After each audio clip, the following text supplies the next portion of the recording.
Hey y'all, I'm Belle from Seam Sew Me, and I am putting together a tutorial here to show you how to make your own pincushion out of a milk glass dish.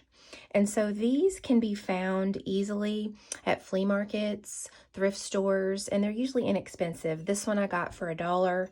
I have another one in my closet that I got, I think, for $5. So they can vary. You can find them on eBay, but they are a little more expensive there. But when I see them, I do pick them up. And I tell you why they make great pin cushions.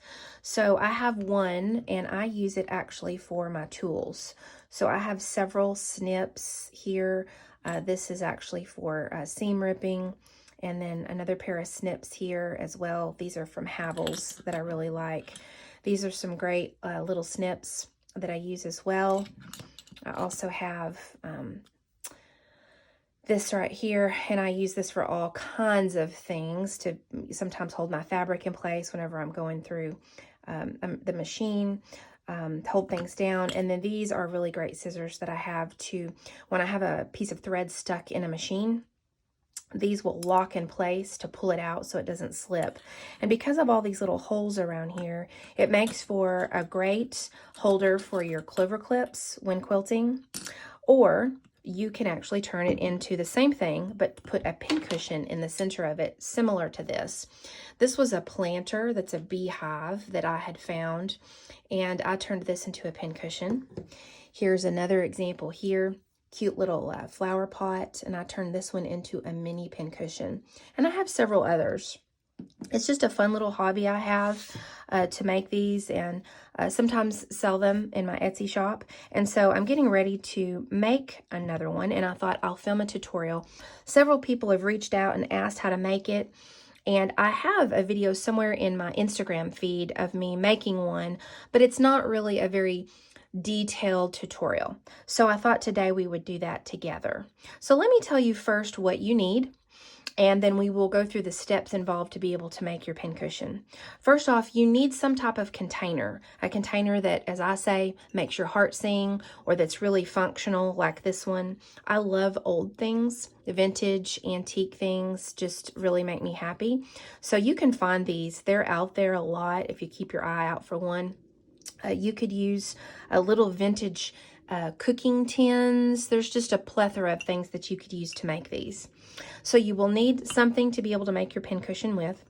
You'll need fabric, and I actually cut out my fabric ahead of time. I'm actually going to be using this really cute fabric from Cotton and Steel. It's called Under the Apple Tree, and there's several colors of this. I actually got this from Amanda at San Diego Sewn, and she has a cute little fabric shop. She was a tester for one of my quilts, and I came across this fabric in her shop, so I'm going to use this for my pincushion today. You also will need some fabric tack, a pair of scissors, a pair of pantyhose that you can buy really cheap for like 99 cents at the Dollar Tree or dollar store. Don't buy expensive pantyhose. You also need some thick thread, and if you can see here, this thread is probably, it doesn't say on here because it's so old, but I would not use 50 weight. I would use, if you can use maybe 20 weight or possibly 30 weight. I think this one might be somewhere along 20, because when you are actually going to be sewing around the edge to tighten up your pincushion ball, you need thread that's not going to break. So you definitely need some thick thread. You also need some something to stuff it with. I actually used crushed walnut shells. I got this bag from Amazon. It's a really large bag, and it lasts a long time. This is the same bag I've been using, and I've made many pincushions out of this. So ground English walnut shells, Amazon. I think this brand is called Zilla, and it's the Desert Blend. You can also get this at your pet store because it's used for reptile tanks. So this is a 5-quart dry bag, and these actually help sharpen your pins. I done a little research, and when you put your pins in, it actually can help sharpen them. So that's actually what I use to be able to make mine. So those are the supplies that you're going to need to be able to make this pin cushion. And as far as the size of cutting your circle, It will depend on the size of your dish. So this circle in here was approximately, I think it was about, if I remember correctly, I think it was around 3.5 inches. And you kind of have to experiment a little bit with your fabric. You may want to practice on a piece of scrap fabric. I cut this one first. It was a little bit too small. It would have worked, but I like for my fabric to wrap all the way around, pretty much to under the bottom. So if you are using a milk glass dish, this is an 8-inch circle. I actually have an AccuCut die. I have the AccuCutter system, and I have the round dies, and I have one die that cuts 4 types of circles. This is the 8-inch circle that is on one of those dies, and so that one, 8-inch, is what works best for this particular container that I'm going to use.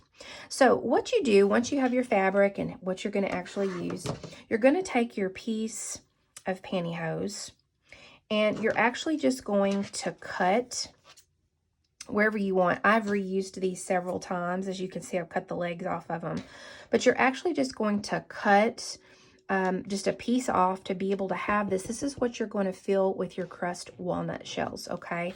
So you're actually just going to want to cut that off. And I have done that already for us in this one. And this was one in which I was using a piece of it, and I had to tie both ends off because I had already used the foot of the pantyhose. So if you're doing that, you're actually going to want to tie the 2 ends together underneath. You will fill your pantyhose here with your crushed walnut shells. And then you'll just tie a knot in the end of that. And before I tie the knot, I kind of experiment and fill this full of the walnut shells and just kind of see about what size I want. Some people like their pincushions flush. This one is not. I like mine to puff up a little bit.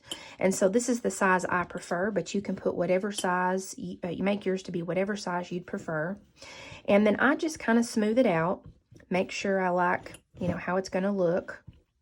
And this is the way I'm going to do mine here. So you can see that it fills the entire side all the way around. Okay. And so once you get your pantyhose filled with the crushed walnut shells, it'll kind of form for you a little ball there, as you can see. Okay. And then what you're going to do, you're actually going to turn it upside down. So if you have printed fabric, you're going to want to make sure that that's centered. If you have fussy cut something, like a little animal or what have you, and you want that to be right in the center, make sure you center that upside down, because this part that's got the knot in it is going to be down here inside the bowl. And so you'll be wrapping this fabric kind of around like this. And so ultimately, once you get this shut, it'll be like this, okay? So once you get that in here, kind of how you like it, you're going to take your needle and your thread. And I've got mine already threaded here. And you only have to go through once. With this thick thread, you don't need to double it up because it is so thick. And what you're going to do is you're going to weave in and out with your needle along the edge. And I'll zoom in here so you can see. You're going to go just in and out all the way around this piece of fabric here, okay? And then you're going to pull it. After you go, so far, you'll pull it all the way through. Make sure you tie a knot there on the end. There's a knot there. And you'll just pull it all the way through. And you'll keep doing this all the way around. And you can go, I have a fairly long needle here, and you just keep going in and out all the way around. Okay, and you see how it gathers? And so when you do this all the way around, it's going to gather, and you're going to pull it tight to gather right here in the center. So I'm going to go ahead and stitch this all the way around, and then we'll come back and I'll show you what this looks like after this has been stitched and we've gathered it. Okay, so I have stitched all the way around the entire pincushion, and you see how it gathers there? So what you do is I go ahead and pull out where I first started a little bit of extra there, and then I have my end here as well. I go ahead and clip that string and pull the needle off. Put that out of the way. And then you're going to want to take this and pull it tight, okay? Pull it as tight as you can, and now you see why you need thick thread, because you're going to be pulling pretty tight, because you want this to be tight there on the front, okay? So I pull it pretty tight, and then I actually just, once I get it there, I put my finger there, and you're going to knot it off, okay? Just knot that off to keep it in place, all right? You may want to tie it a couple times. Some people, I think I did it one time this way, where you can stitch back and forth over the top if you want to make that even tighter. Your strings would kind of go back and forth over this. Completely up to you. I've done it both ways. But once you've got that pulled really, really tight like that, you can either leave the string there if you want. You can cut it off. You could actually even, if you want, take it and tuck it under and pull it back through, whichever you're comfortable with. I'm going to cut mine off. And so there you have your nice pincushion, and it's nice and tight there. So then I position it back in my bowl, and I kind of move it around, flatten that out there, make sure I like how it looks. Oh, that's really cute with those strawberries. This fabric is lovely. So then you're going to take your fabric tack here. And I have a huge bottle of it because I use it for other things sometimes that I do. And so that this doesn't pull out, you don't have to glue this down if you don't want. You could just leave it like that when you pull your pins in and out. For this particular one, because it is fairly heavy, it's probably not going to come out, but if you dropped it, it might. And so what I do is I use the fabric glue, and you're going to want to look, see about how far down it's going to be, because you don't want your glue showing. And I tend to go ahead and just put the glue on the inside of my container that I'm going to use. And so I'll just go ahead and put it all along the inside here. And this just really helps secure it so that it doesn't come out in case you dropped it or what have you, just all the way around here. And this glue comes in smaller sizes or in this large size. And then you'll want to pay attention if this is, again, a directional print, or if it matters the direction it's turned. And just set that in there. Give it some pressure. And then I tend to take, I have a chopstick, and I like to flatten all of those walnut shells kind of down, because your fabric will sometimes have a few little places that have gathered on the side.